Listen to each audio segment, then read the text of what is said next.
अस्सलाम वालेकुम नाज़रीन, आप देख रहे हैं प्रोग्राम दो टोक। मैं हूं किरण नाज। एक अहम तरीन प्रेस कॉन्फ्रेंस कल हुई, एक अहम प्रेस कॉन्फ्रेंस अभी कुछ देर पहले हुई। कल वाली ज़रा सख्त थी, आज वाली थोड़ी तड़ियाँ भी लगाई गई, फिर उसके बाद कुछ मिली जुली किस्म की आज की प्रेस कॉन्फ्रेंस रही। कल वाली जो सख्त तरीन प्रेस कॉन्फ्रेंस थी, इसके बाद तहरीक इंसाफ तकरीबन 30 घंटे बाद बाकायदा प्रेस कॉन्फ्रेंस करके अपना रद्द अमल इन्होंने दे दिया है।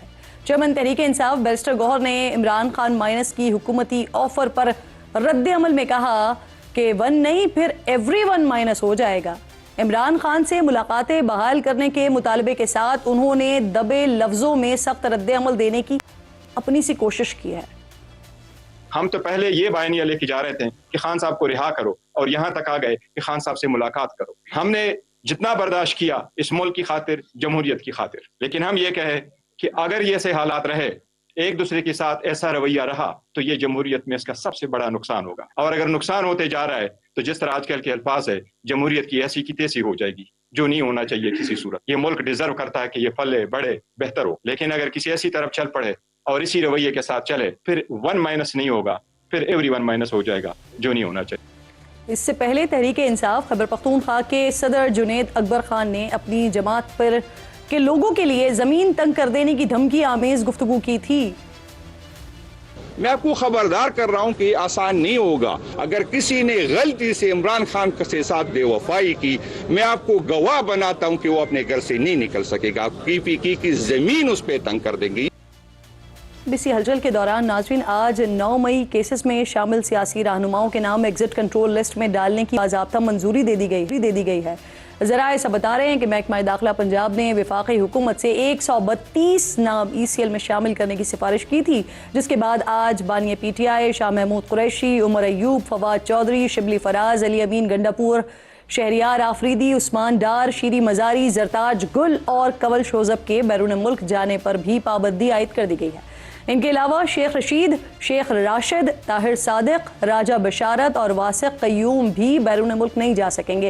हुकूमत और अपोजिशन की लड़ाई में अवाम पिस रहे हैं।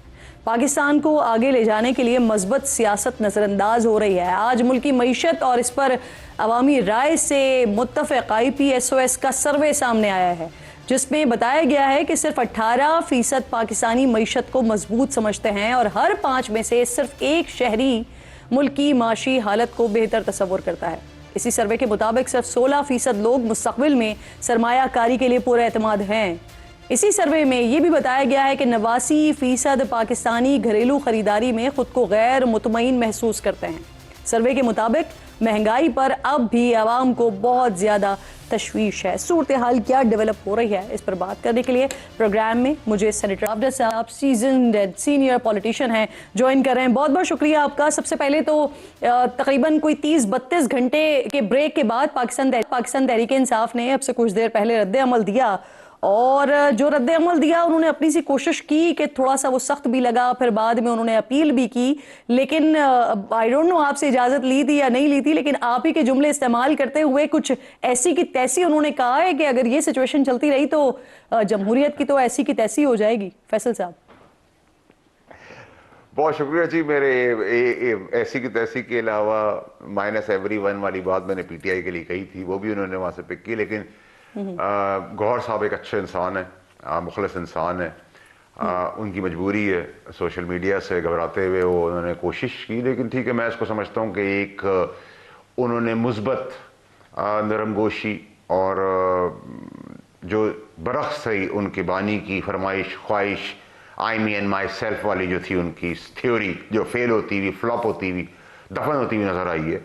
और मैंने आपको कहा था कि बैरून मुल्क और अंदरून मुल्क, बताया था मैंने आपको कि रियासत उसका खुद जवाब देगी। लेकिन ये याद रखे बहन मेरी कि ये झगड़ा और ये लड़ाई फौज और तहरीक इंसाफ की नहीं है। इसमें हमें बड़ी क्लैरिटी रखनी चाहिए। ये लड़ाई है सोसाइटी की, ये लड़ाई है सियासतदानों की। तो मुझे तुम्हारी सियासत नहीं पसंद, तुम्हें मेरी पॉलिसी नहीं पसंद, मैं तुम्हें नहीं समझता सही, तुम मुझे नहीं समझते, यहाँ तक ठीक था। लेकिन इसको बहुत तरीक़ेकार से बड़ी इंटेलिजेंटली इमरान खान साहब ने, क्योंकि फ़ौज जवाब नहीं देती है यूजुअली, तो वो अटैक करते रहे और बयानिया बनाते रहे, वो फेल हो गया। और जो हम बाकी सियासतदान समेत मेरे, उन्होंने कहा कि अच्छा मौका है, खुद बाहर निकल जाओ और इनको आपस में लड़ने दो।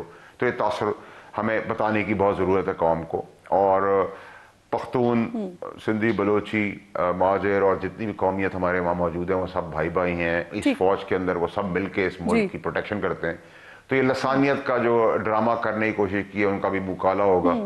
और इसमें जो बहुत सारे लोग शाह से शाह के वफादार नजर आ रहे हैं आपको, वो मजबूरी है मेरी कि मैं एथिक्स के बाहर नहीं जाना चाहता, लेकिन इस फोन में कुछ उन्होंने तो सरेंडर अभी से कर दिया है और आने वाले वक्तों में आपको नजर भी आएगा। अच्छा, और उसके अंदर भी बड़ी तो क्लैरिटी रखी है। और आपको जिन लोगों ने पर्सनली अपील की है सरेंडर की, फैसल भाई, क्या अभी आपको ये सरेंडर उस अपील से नजर आ रहा है, या फिर आपको लगता है कि अपील से मामलात कुछ बेहतरी की तरफ जा सकते हैं जो डेड एंड पर आ गए थे, ऐसा लग रहा था? वो लिस्ट शायद मैं बनाऊं, मुझे नहीं पता। लेकिन एज ऑफ नाउ की आप जहां तक बात कर रही हैं तो दबदबे, बदमाशी, गुंडागर्दी और फ्रंट फुट, ये तो ना फ्रंट छोड़ेंगे, ना फुट छोड़ेंगे, ना बैक छोड़ेंगे, ना अप छोड़ेंगे, ना डाउन छोड़ेंगे, ना साइड छोड़ेंगे। बड़ी क्लैरिटी रखे। और मंडे को पाकिस्तान का आने वाले पीर से सूरज आप तरक्की की तरफ जाता हुआ देखेंगे और इस किस्म की सियासत को दफन होते हुए देखेंगे। नंबर 1। नंबर 2 ये कि जो माँ बहन बेटी का लिहाज न रखे, हो क्या रहा है मंडे किसी की बुजुर्गों या का मंडे से ऑनवर्ड शुरू हो जाएगा। मैं आपको आसान कर देता हूं, मैं लिस्ट बना देता हूं आपको। डिस्क्वालिफिकेशन, गवर्नर राज, कोर्ट के अहकामात से इधर उधर होने से KPK का CM, 9 मई के केसेस मुंतकी अंजाम तक, 9 मई के जो भगौड़े भागे में वहाँ छुपे में, जिसमें आपको बड़े बड़े तुरम खान नज़र आ रहे हैं, शेख वकास अकरम जैसे लोग, जो लोगों के लिए सोशल मीडिया का PTI पैगाम दे रहे हैं, माँ बहन बेटी और फौज को गालियां दे रहे हैं, उन सबको पट्टा डाला जाएगा। ये तो बहुत बड़ी ब्रेकिंग न्यूज आप दे रहे हैं। सुहेल आफरीदी वजीर आला नहीं रह सकेंगे, नहीं रहेंगे? नहीं, देखे मैंने आपको ये लिस्ट बताई है। इस लिस्ट में जिस हिसाब से वो आगे बढ़ेंगे उस हिसाब से एक्शन का डबल रिएक्शन नहीं होगा, डबल रिएक्शन होगा। आप मुस्बत सियासत करते हैं, इस पार्टी के अंदर बहुत अच्छे लोग भी हैं। शफी जान है, सो फार KPK का नया CM आया है, जुनेद अकबर साहब हैं, शाहिद खटक है, शिबली फराज है, अली मोहम्मद खान है, गौहर साहब हैं। ये सब लोग अच्छे बातों के मुखलिस आप लोग। कौन सी वाली लिस्ट में डाल रहे हैं? आप पॉजिटिव वाली लिस्ट में डाल रहे हैं। हालांकि अगर मैं अभी उनकी बात सुन रही थी तो उन्होंने तो बड़ा सख्त रद्द अमल दिया है। वो तो जमीन तंग करने की बात कर रहे हैं और इस तरह की बात जिन जुमलों पर या जिन गुफ्तगू पर एतराज होता है, नहीं, जो वो बात कर रहे हैं जमीन तंग अपनी पार्टी के लोगों के बारे में, क्योंकि उनको पता है कि उसमें मुगबर और बिकाऊ उनको नजर आ रहे हैं। उन्होंने पाकिस्तान की बका, पाकिस्तान की फौज, उसकी सलामती, उसके शहीद और उसके सिपह सलार के लिए कोई गलीज जबान इस्तेमाल नहीं की है। वो अपनी पार्टी के लोगों को पता है इमरान खान से गद्दारी करेगा उन पर जमीन तंग कर दी जाएगी, यानी जो इमरान खान की लाइन को टो करेगा। नहीं, इमरान खान की लाइन को तो किसी का बाप भी नहीं टो कर सकता। बड़ा क्लियर रखे, आई मी एंड माई सेल्फ, किसी का बाप का ये मुल्क नहीं है। पाकिस्तान से बड़ा यहाँ जो बना है ना, उसको लिटा दिया गया है। फिक्र ना करें उसको भी बड़ी क्लैरिटी इसके अंदर रखे। मैंने आपको जो लिस्ट दी है, देखिए उनसे कहा गया था, आपको पस मंजर बता दूं, जब बहनों की मुलाकात हुई तो उससे पहले मालिक साहब के शो से पहले मैंने एक रिक्वेस्ट की और उसमें मैंने भी मेहनत की कि आप अडियाला ना आए CM साहब KPK का, और आप इस्लामाबाद हाई कोर्ट ना आए, तो बहनों के लिए बेहतरी होगी। हुई, कोई बड़ी बात नहीं, अच्छी बात थी, हमने भी मेहनत की। लेकिन वहां से जो गलाजत, जो बयानिया जो पाकिस्तान के खिलाफ, उसकी सिपा सलाह, उसके शहीद, उसका बयानिया से जो पाकिस्तान डैमेज हो रहा है, उसकी इकोनॉमी डैमेज हो रही है, उसकी इंटरनेशनल रेप्यूट डैमेज हो रही है। मैंने कहा बंद। वकील केस के अलावा बात करेगा, बंद। केस के अलावा कोई बात की, बंद। No chapter. तो क्या अभी तक क्या इमरान खान को क्या मिला अभी तक? उसके वकील जो हैं, उसका क्लाइंट अभी मेरी इसी हवाले से, इन्हीं खुतूत पर जो आप बहनों के हवाले से बात कर रहे हैं ना जी, बहनों के हवाले से जो बात कर रहे हैं ना, तो मेरी बात हुई जब वजीर इत्तलात से, तो उन्होंने कहा कि वजीर आला अगर आएंगे तो वो हमारे लिए काबिल एहतराम है, कोशिश होगी उनको पहले ही नाके पर रोक दिया जाए, और अगर बहनें आएंगी तो ये रूल आउट नहीं कर सकते कि उनको अब गिरफ्तार किया जाए। देखिए, हम तो दुश्मन की माँ बहन, हिंदुस्तान इंडिया की माँ बहन की भी इज्जत करते हैं, और हमारे सिपा सलार ने ये प्रेसिडेंट किया कि जंग के दौरान भी उसने कहा कुछ सिविलियन कैजुअल्टी, कोई आम आदमी को नुकसान ना हो। तो हम तो उस दुश्मन की माँ बहन बेटियों को उनकी इज्जत करते हैं, तो हम यहाँ भी सबकी माँ बहन बेटियों को इज्जत करेंगे। हम वो शफकत जैसे लंगूरों की बात जो एमएनए इनका कि किसी के शो के बैठे बगैर उसकी माँ बहन मरी हुई हो जिंदा हो उसकी बात करें और वो सींग लड़ाएगा तो सींग का तो जवाब सींग से ही देंगे। तो इसमें बड़ी क्लैरिटी रखे मेरी बहन। अब ये बात जबानी नहीं हो रही, ये एक्शन पे डबल रिएक्शन होगा। जिन्होंने फितना फसाद क्रिएट किया है उनको दफन गाड़ देंगे जमीन में, उनको पट्टे सड़क पर डालेंगे। ये रिएक्शन प्लस होगा। अच्छा मुझे ये फरमाइए, हुकूमत 2 दिन तक पहले तक ना जो आप जिस रिएक्शन की रिएक्शन प्लस की आप बात कर रहे हैं, हुकूमती नुमाइंदों को मैं सुन रही थी तो वो किसी किस्म के सख्त रद्द अमल की बात नहीं कर रहे थे, उसे मुस्तरद कर रहे थे, बल्कि राना साहब ने तो जो मुज़ाकरात की पेशकश उन्होंने की थी फिर आपके दावे पर भी उन्होंने कोई जवाब दिया था। मैं चाह रही हूँ अपने तौर पे जाके छक्के मारे हैं मेरे राना। तो देखिए उसका जवाब तो उन्हीं के 2 वज़रा ने आके दे दिया अगले दिन जो मैंने कहा। तो मैं मेरे वो दोस्त हैं कि उनकी इस बयान के ऊपर उनको खुद ही समझ में आ जानी चाहिए, या तो वो उनको पता नहीं है शायद नहीं है तो मैं उनको बता दूंगा, मेरी तो उनसे दोस्ती है। लेकिन मेरी कहा पे मैंने छक्के चौके मारे या स्टेडियम से बाहर बॉल मारी, मैं तो बकरी नहीं हूँ किरण साहिबा, मैं तो बड़ा क्लियर हूँ। मैं तो खड़ा होने वाला हूँ, खरी बात करता हूँ, कड़क बात करता हूँ, किसी के बाप से ना पहले डरा था ना आज डरता हूँ, ठीक है। तो मैं तो बकरी नहीं हूँ, मैं मुनाफकत नहीं कर सकता, 3 ज़बर ज़ेर और जमहूरी बातें नहीं कर सकता। मैं तो क्लियर स्ट्रेट बात करता हूँ, हेड ऑन बात करता हूँ। तो मैंने जो बात की उस बात के बाद अल्लाह ने पहले भी मेरी इज्जत रखी है, आज भी रखी है और कल भी रखेगा। और उनकी बात के ऊपर उन्हीं के वज़रा ने आके प्रेस कॉन्फ्रेंस की है, मैंने तो नहीं की।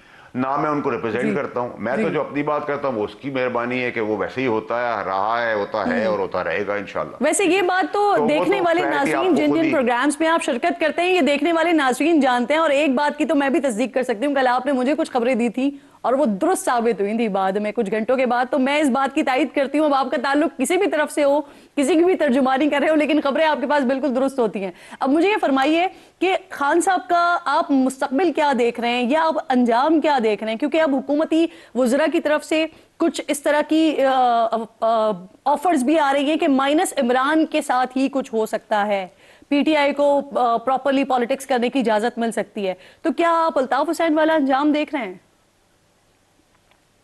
देखिए जी, अल्ताफ हुसैन का अंजाम तो राइटिंग ऑन द वॉल है, लिखा हुआ है, सामने लिखा हुआ है। मतलब इसमें ये फैर बढ़ की तो कोई बात नहीं है। गैब कर्म अल्लाह ताला को, अल्लाह ताला की जात कुछ भी कर सकती है दुनियावी और कानूनी तौर पे। It's all over, what is left now? अब रह क्या गया है, मुझे आप बताएं ना, रह क्या गया है? कुछ भी नहीं रहा। अब अगर वो आप उसके नाम को कैश करके अपनी सियासत चमकाते रहे और वजारतों में और सदारतों में बैठे रहे तो बैठे रहे। मुखबर भी आपके सामने भी नजर आएंगे, सरेंडर करते हुए हाथ उठाते हुए भी सब लोग नजर आएंगे आपको। मैं तो आपको वक्त से पहले बता रहा हूँ। और इस टाइप के जो लोग हैं जो शाह की वफादारी कर रहे हैं वो आज मुखबरी का काम भी कर रहे हैं, इसलिए हम उनको ठीक है ऑप्शन दे रहे हैं उस चीज का। लेकिन ये बहुत कैटेगोरिकली मैं बता रहा हूं क्या कहेंगे कि मेरा कोई ताल्लुक नहीं है या हमारा कोई ताल्लुक नहीं है पीटीआई से? आप खुद ही देख लेंगी। वैसे तो पूरी पीटीआई अब यही कहती है, हाँ अंदर खाने, और वैसे ही बिहेव करती है और चारों तरफ विकेट खेलती है। जिस पार्टी का बानी चेयरमैन इमरान खान साहब जो थे चेयरमैन, वो खुद ही कहते हैं कि मेरी पार्टी का नाम मीर और जाफर है। तो मैं उनके बारे में क्या कहता हूँ? जो सहाफी उनकी बात करेगा वो ठीक है, वरना लिफाफा है। जो जज उनके फेवर की बात करेगा वो जिन्होंने एनटीयू की कॉन्फ्रेंस में शिरकत की वो तो वो वाले हैं ना, अभी मीर जाफर और मीर साजिद, बाकी लोग तो अभी उस लिस्ट से बाहर हैं। तो वो तो आप कह रहे हैं वो भी गद्दार होंगे, वो भी अलग होंगे। तो अगर उन्होंने उनको इमरान खान ने गद्दार की कैटेगरी में लाके खड़ा कर दिया है तो इमरान खान निकाल के भी दिखा देना उनको, तो बैठ गए अपनी कुर्सी पे आके, कर ले जो करना है। के अंदर कहने से क्या होता है? अभी तो कुछ हो रहा है। आज की प्रेस कॉन्फ्रेंस आपको क्या मिला है? लेट गए ना सब, तो पहले लेट जाते, अच्छी बात है। मुस्बत सियासत करें, मुल्क की सियासत करें, सूबे की सियासत करें, जलसा होने जा रहा है पेशावर में पाकिस्तान तहरीक इंसाफ का जी, अगर इसमें कोई सख्त रिएक्शन आता है, अगर यहाँ से कोई सख्त रद्द अमल देते हैं या किसी एहतजाज की और धरने की बात करते हैं, तो फिर इसका रिएक्शन क्या होगा?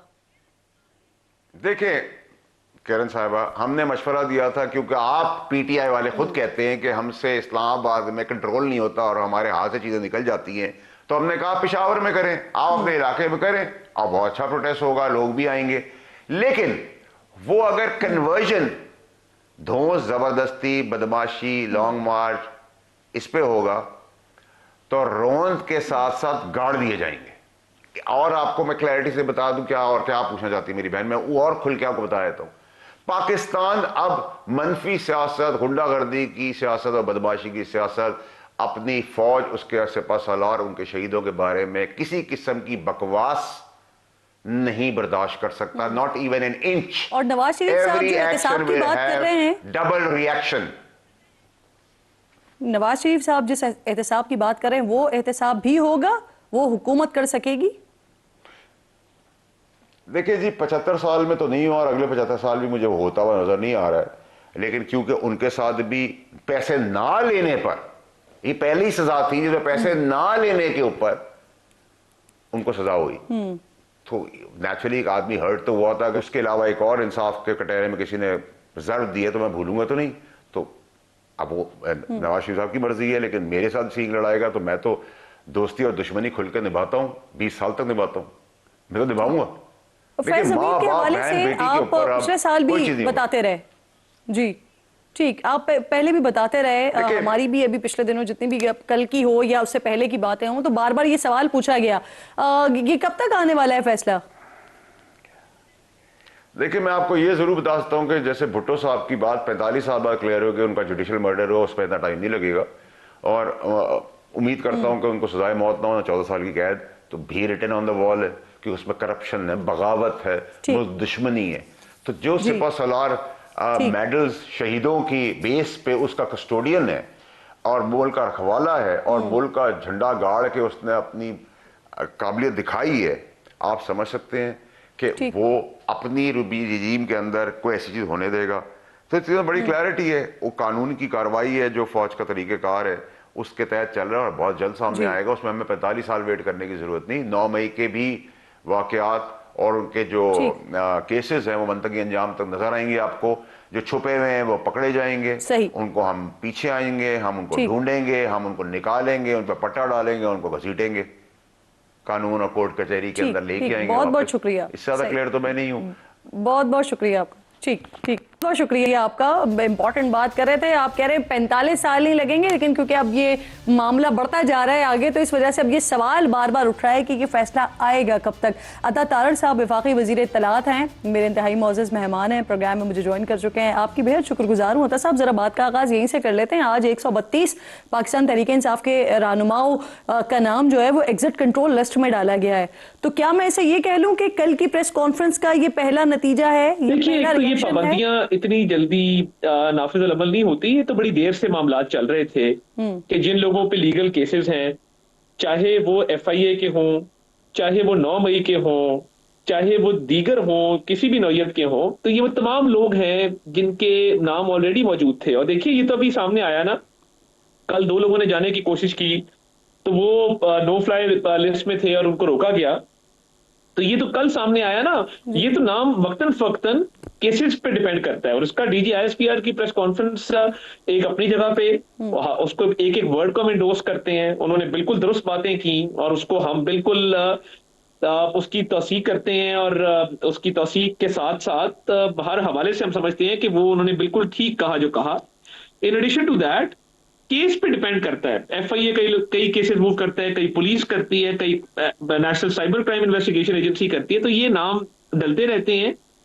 तो मैं नहीं समझता कि ये इतना क्विक हुआ कि इधर प्रेस कॉन्फ्रेंस हुई और उधर जो है वो ये नाम डल गया। कौन 2 लोग जाने की कोशिश कर रहे थे कल अता साहब? मैंने भी खबरों में देखा है जी, मुझे कोई इसकी कॉन्फर्मेशन नहीं है, बट मुझे पता लगा है कि इनके कोई 2 रहनुमा थे, जिसमें गालिबन कोई कराची के एक इनके अली जैदी साहब थे या एक आधे कोई और साहब थे, I am not sure, but मुझे तक रिपोर्ट्स आई थी तो वो मैंने इसलिए उस पर थोड़ी सी रोशनी डाली। और देखिए दूसरी बात ये है कि सियासत में ना तनकीद अच्छी बात है, सियासतदान है, हम पॉलिटिकल एक्टिविस्ट भी रहे हैं, आप मेरी पार्टी पे तनकीद करें एक्शंस के हवाले से, तो मजीद क्या और किस किस्म के एक्शंस होने जा रहे हैं? देखिए सबसे पहली बात तो ये है कि जेल की मुलाकातें अब जितनी वायलेशंस हो गई भी हैं वो बंद हैं, और ना सिर्फ बंद है बल्कि वो जिन लोगों ने बाहर निकल के सियासी गुफ्तगू की, जिन लोगों ने बाहर निकल के जो है वो स्टेट के खिलाफ बयानियां बनाने की कोशिश की, सियासी जो मामलात हैं उसमें अपने बयानिए को फरोग देने के लिए मुल्क की सालमियत को दाव पर लगाने की कोशिश की, इनकी मुलाकात बिल्कुल बंद है। और जेल सुपरिटेंडेंट की तरफ से भी रिपोर्ट होता है, अंदर भी सियासी बात होती है, बाहर भी होती है। उस्मा खान साहिबा रह गई थी जिन्होंने वायलेशन नहीं की थी, उन्होंने भी अब कर ली है, तब मुलाकातें बंद हैं। मुलाकात इसलिए होती है जेल रूल्स के मुताबिक कि आप अपने कैदी की वेलबींग का पता करें, उसकी हालत पूछें, लीगल मामला डिस्कस करें, मगर ये लीगल मामला तो डिस्कस करते नहीं है। 190 मिलियन पाउंड का मेगा करप्शन केस है जिनमें इनके लीडर साहब अंदर हैं। कभी आपने नहीं सुना होगा कि उसकी कोई ये बताएं आके कि 190 मिलियन पाउंड का केस क्या था और उसका कोई दिफा करें, क्योंकि दिफा है नहीं, ओपन एंड शट केस है। तो ये कोशिश करते हैं कि सियासत चमकाने के लिए और सियासी मफाद के लिए मुल्क की दिफा को दाव पे लगा दो। मुल्क की फौज के सरबराह के खिलाफ बात करो, पोस्ट करवाओ। तो एक तो मुलाकातें बंद है, दूसरा जेल के बाहर अब मजमा लगाने की इजाजत नहीं दी जाएगी। Nobody will be allowed to hold a sit in or create a law and order situation outside the jail. ये बिल्कुल इस पे मुकम्मल तौर पे पाबंदी और ममानियत है। अब ये आए तो कानून के मुताबिक इनसे डील किया अच्छा, जाए। आपके साथी कह रहे हैं क्योंकि हेल्थ का पाकिस्तान तहरीक इंसाफ को बहुत ज्यादा इशू रहता है, फिर वो प्रोपेगेंडा भी जाता है बाहर तक, तो उसके लिए कोई मैकेनिज्म बनाएंगे ताकि ये पता चलता रहे कि उनकी हेल्थ कैसी है, वो खैरियत से हैं। तो वो कैसे होगा, इस पर मैं आपसे बात करती हूँ। अता साहब, मुझे एक छोटा सा ब्रेक लेना है, ब्रेक लीजिए नाज़रीन, वापस आइए।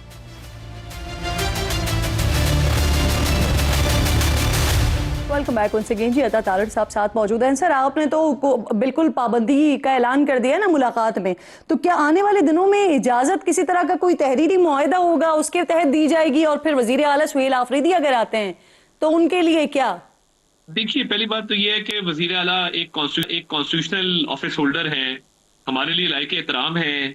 वो आएंगे तो उनको वापस जाने का कहा जाएगा, उनको पहले नाके से ही वापस कर देंगे और कोई वहां पे इजाजत नहीं है कि आए और आके मजमा और तमाशा लगाएं। देखिए, वजीर आला को मैंडेट ये नहीं मिला कि जेल के बाहर खड़े होकर इंतजार करना है या लॉ एंड ऑर्डर की सिचुएशन क्रिएट करनी है। मैंडेट ये मिला है कि केपी में हेल्थ, एजुकेशन, इंफ्रास्ट्रक्चर डेवलपमेंट, इन चीजों पे फोकस किया जाए, लॉ एंड ऑर्डर पे फोकस किया जाए, काउंटर टेररिज्म पे फोकस किया जाए। ये मैंडेट की तौहीन है कि आप सारा सारा दिन जेल के बाहर खड़े रहें और वहां पे आप अपनी वीडियोस बनाएं और टिकटॉक्स बनाएं और पुलिस को धक्के दें।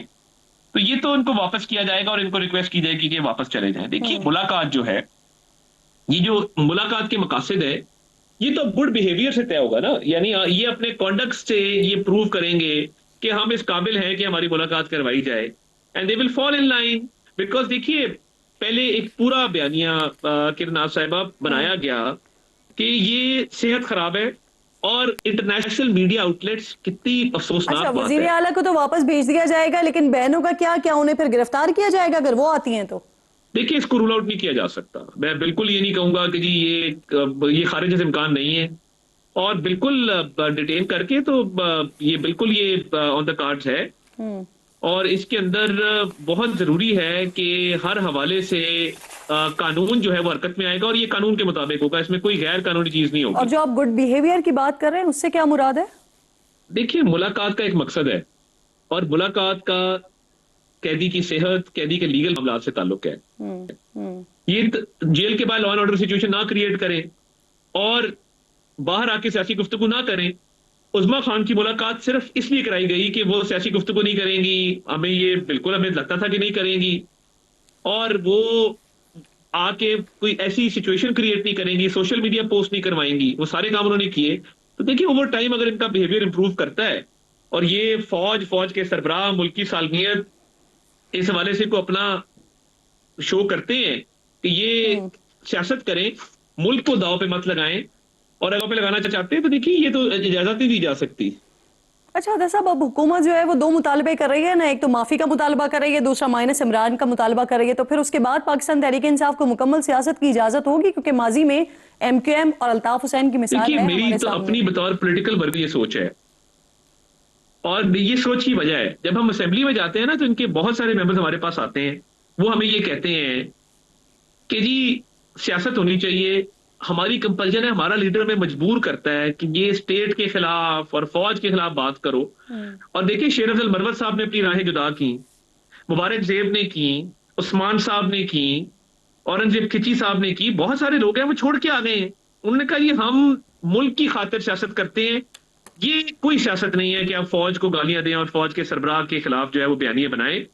तो इनके बहुत सारे लोग असेंबली में वो हमारे से बातचीत भी करना चाहते हैं, और वो चाहते हैं कि एक सियासत हो तो वो कंस्ट्रक्टिव क्रिटिसिज्म पे हो और सियासत के तौर पे हो। तो देखिए, ये बात बिल्कुल इसमें दम है कि अगर इनके लोग वो इस बयानिए को तर्क करके और कहें कि जी ये बानी के इस बयानी के साथ हम नहीं है, और इस पॉलिसी से हम एग्री नहीं करते, जी। तो उनसे बिल्कुल बातचीत हो सकती है और उनको साथ लेकर चला जा सकता है और वो अपना कंस्ट्रक्टिव रोल प्ले कर सकते हैं मुल्क के अंदर एक पॉलिटिकल स्टेबिलिटी के लिए और एक स्टेक ओवरऑल स्टेक काम के लिए। हो सकती है या हो रही है? देखिए, कोई मुज़ाकरात जैसे वगैरह मैंने हो रहे पहले हैं? भी कहा कि मुज़ाकरात जो है वो हमने बहुत इनको मौका दिया, बहुत इनसे बातचीत की, कमेटियां बनी, इन्होंने हमेशा इसको साबोटाज किया। हम तो जब ऑपोजिशन में थे तब हमने मिसाक मईशत की बात की। जी। तो ये जो इनके रवैये हैं, माइनस इमरान खान, माइनस जो फौज और मुल्की दिफा और सालमियत के खिलाफ बयानियां है, उसको तर्क करके शर्मिंदा होकर उस पर माफी मांग के अगर बाकी लोग को बातचीत करना चाहते हैं, पार्लियामेंट के अंदर जरूर हो सकती है। जब तक उस पे ये माफी शर्मिंदगी का इजहार नहीं करते, उस बयानिया को तर्क नहीं करते, इनसे कोई बातचीत नहीं। अच्छा अदा साहब, आपने आगाज में कहा कि आप डीजी की जो प्रेस कॉन्फ्रेंस है उसके वर्ड टू वर्ड आप इंडोर्स करते हैं। शेख मुजीब को उन्होंने नोन गद्दार कहा, आप इसे भी इंडोर्स करते हैं और मियां साहब भी अपना मौकफ तब्दील करेंगे या कर चुके हैं इस शेख पर? मुजीब के हवाले से हमें बिल्कुल क्लैरिटी है और हमें कोई इसमें शक व शुबा है ही नहीं। और इमरान खान साहब मिसालें देते रहे, उनके ट्विटर अकाउंट से शेख मुजीब किया जाता रहा, हम तो तब भी उसकी मजम्मत करते रहे। और देखिए, मियां साहब की सोच पूरी कौम के सामने है। मियां साहब ने कभी एक हद से वो आगे नहीं गए, कभी उन्होंने गालम गलोच के कल्चर को फरोग नहीं दिया। और मैं आपको एक एग्जाम्पल कोट करना चाहता हूं। आज से चंद महीने पहले मैंने शाहिद खाकान अब्बासी साहब के खिलाफ एक बात की, तो मुझे मियां साहब की कॉल आई और उन्होंने मुझे कहा कि मेरा उनसे ताल्लुक रहा है, मेरा उनके वाले से ताल्लुक रहा है, आप उनके खिलाफ बात ना किया कर। देखिए, वो तो कभी जब एक उनका एक मजामत की तरफ जा रही थी चीजें, तब भी वो इमरान खान साहब कह के पुकारते थे। उन्होंने कभी कोई गलत इल्जाम आयद नहीं किए, कभी वो एक हद से आगे जाके उन्होंने जो है वो कॉन्फ्रंटेशनल मोड में नहीं गए। देखिए, ये तो शख्सियत का हिस्सा है कि वो हमेशा एक अच्छा, डिसेंसी ये आप दुरुस्त कह रहे हैं शाहिद खाकान अब्बासी साहब के हवाले से, क्योंकि वो भी यही कहते हैं कि मियां साहब से मेरा एहतराम का रिश्ता है आज भी। लेकिन मैं शेख मुजीब के हवाले से पूछ रही हूँ, जिसके लिए मियां साहब कह रहे हैं कि वो कह रहे थे, उनका ये पैगाम या उनका ये इंटरव्यू मौजूद है जिसमें वो कहते हैं कि शेख मुजीब जो है वो गद्दार नहीं था, उसे बनाया गया है। कि उनका इस पे क्या मौकफ है। और ये मैं आपसे सुन रहा हूँ, मुझे ये इंटरव्यू याद नहीं है टू बी ऑनेस्ट, तो ये तो मैं उनसे पूछ के बता सकता हूँ। मगर देखिए, एक ओवरऑल शेख मुजीब के स्टैचू के साथ जो बांग्लादेश के अवाम ने किया और जो बांग्लादेश के नौजवानों ने सड़कों पे निकल के किया, और ये उसको हीरो कह रहे थे जो पीटीआई वाले हैं। और देखिए, ये एक मुल्क की एक हिस्ट्री है और उसमें मुख्तलिफ बयानिए चलते रहे हैं और पीटीआई ने पिछले 2 साल में मुजीब उसको हीरो बनाकर पेश किया और बांग्लादेश की अपनी अवाम ने उसकी बेटी को भी वहां से निकाला और उसका स्टैचू भी वहां पे गिराया। तो देखिए, मैं तो जिस तरह मैंने कहा कि हम इसको इंडोर्स करते हैं। बाकी रही बात मियां साहब की, तो मैं बिल्कुल उनसे पूछ सकता हूं और आपने मुझे किसी इंटरव्यू का हवाला दिया, उसकी भी तस्दीक की जा सकती है। आप बिल्कुल ठीक कह रही होंगी, मेरे नजर से नहीं गुजरा। बट हैविंग सेड दैट, मैंने जिस तरह कहा कि मेरा बिल्कुल वही मौकफ है जो डीजीआईएसपीआर ने कल कहा, और इस हवाले से पीटीआई जो है वो हीरो वर्शिप करते हुए शेख पोर्ट्रेट करती रही है। हमारी जमात की तरफ से रिसेंटली इस पे कोई ऐसी बात नहीं। आज हाल ये है सर कि बांग्लादेश में शेख हसीना वाजिद को सजाए मौत सुनाई गई है। आप साथ ही मौजूद रहिएगा, प्रोग्राम में मजीद डिस्कस करते हैं। एक छोटा सा ब्रेक लीजिए नाज़रीन, वापस आते हैं।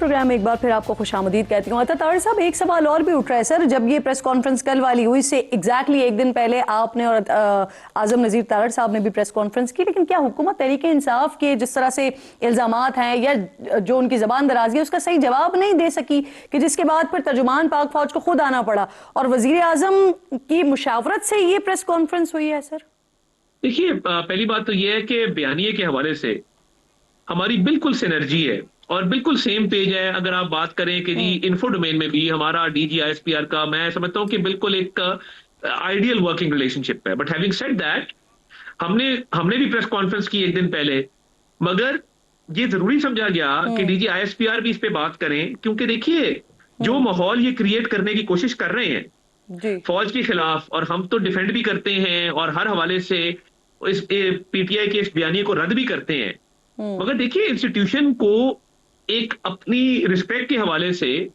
एक क्लियर कट स्टांस जो है वो उन्होंने लिया। और मैं समझता हूँ ये वक्त की जरूरत थी कि एक उनकी तरफ से इस पे एक डायरेक्ट मौकफ भी आता, वरना ये फॉर ग्रांटेड ले रहे थे तरीके इंसाफ वाले। तो ये मैं समझता हूँ कि ये ऑब्वियसली ऐसी चीजें जब होती हैं तो इसमें कोई ना कोई हमांगी, meeting of the minds, like mindedness होती है, तो ये होती है, ये ऐसे वन ऑफ नहीं होता। तो मैं समझता हूँ कि ये जरूरी था और ये अच्छा हुआ कि उन्होंने प्रेस जो कॉन्फ्रेंस ये जो डीजी की प्रेस कॉन्फ्रेंस, ये हुकूमत और इदारे का मुत्तफ़िका फैसला था। देखिए, मैं समझता हूँ कि ये इदारे ने ये फैसला किया और इदारे ने दुरुस्त फैसला किया और बर वक्त किया। और मैंने और आजम नज़ीर तारड़ साहब ने एक दिन पहले भी प्रेस कॉन्फ्रेंस की थी और इस हवाले से बड़े दो टोक मौकफ का जो है वो हमने इजहार किया था।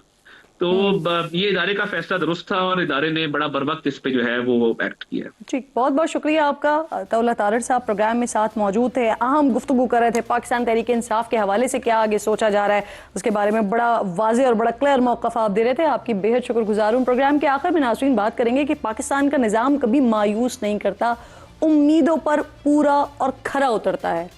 गरीब को कोई सज़ा से बचा नहीं सकता और अमीर चाहे कत्ल ही क्यों ना कर दे, कोई सज़ा दिलवा नहीं सकता। आज फिर ऐसा ही हुआ है। इस्लामाबाद की अहम तरीन शाहरा पर 2 लड़कियों को सरेआम कुचलने वाले जज के बेटे की जमानत मंजूर हो गई है, क्योंकि मुतासरा खानदान ने मुलजिम अबू जर को माफ़ कर दिया है। मुबैना तौर पर यह सब कुछ दबाव के नतीजे में हुआ है, लेकिन सवाल यह है कि हुकूमत कहाँ है। 16 साल का कमसिन बच्चा कैसे दारुल हुकूमत इस्लामाबाद की सड़क पर गाड़ी चला सकता है? क्या पाकिस्तान में कानून बदल गया है? अब 16 साल के बच्चों को गाड़ी चलाने की इजाज़त मिल गई है अब, और सबसे बढ़कर राह चलते लोगों को कुचल कर मार डालने की भी इजाज़त हो गई है।